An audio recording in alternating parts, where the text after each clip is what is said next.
देखो, सवाल दे रखा है तुम्हें, दो संख्याओं का अंतर 26 है और एक संख्या दूसरी संख्या की 3 गुनी है, उन्हें ज्ञात कीजिए। देखो, जो ज्ञात करनी है उसको अपने को माननी है। अब इसमें से ये बताओ जिनको माइनस प्लस में पता नहीं है, उसमें देखो यहाँ अंतर मीन्स घटाव होता है, योग मीन्स जोड़, और गुणनफल मीन्स गुणा, और भागफल मीन्स भाग। ठीक है, यहाँ अपने को दो संख्याओं का अंतर लेना है 26, और एक संख्या दूसरी संख्या की कितनी गुनी है? 3 गुनी। तो वो संख्या याद करना है अपने को। मैं यहाँ लेता हूँ दो संख्या x और y मानना है अपने को। ठीक है, क्योंकि गणित में मानते हैं। यहाँ लिख देता हूँ मैं, माना कि पहली संख्या, क्या लिखता हूँ, पहली संख्या बराबर x तथा दूसरी संख्या क्या आ जाएगी अपनी? y है। अब देखो यहाँ दो संख्याओं का अंतर कितना है? 26। तो अपना अंतर का मतलब क्या होता है? माइनस। तो कितना लिख दूँ मैं?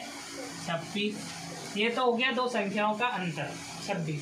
अब क्वेश्चन कहता है कि एक संख्या दूसरी संख्या से कितनी गुनी है?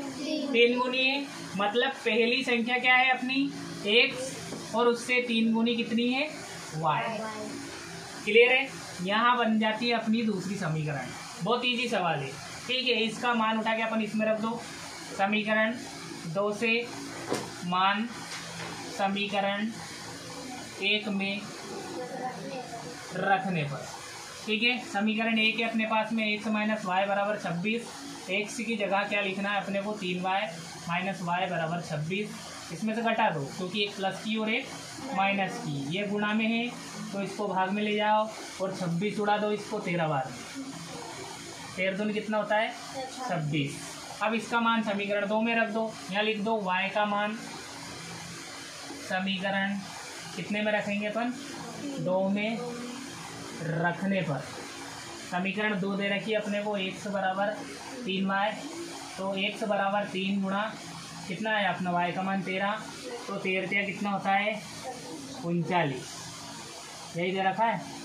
देखो, क्वेश्चन से भी समझ सकते हो, दो संख्याओं का अंतर 26, 39 में से तुम 13 घटाओगे तो 26 आ जाएगा, और उसकी 13 की 3 गुनी भी है 39। ठीक है, 13 39। अगर एक्सपर्ट है तो यहाँ पहले ही समझ जाएगा क्वेश्चन से पहले। पहली संख्या दूसरी संख्या से का अंतर कितना है? 26 है, और तीसरी संख्या उसके 3 गुनी है। मतलब माना है अपनी पहली संख्या क्या थी? x, और दूसरी संख्या कितनी थी? y। तो पहली संख्या दूसरी संख्या की कितनी गुनी है? 3 गुनी है। ठीक है, क्लियर? कोई दिक्कत इसमें?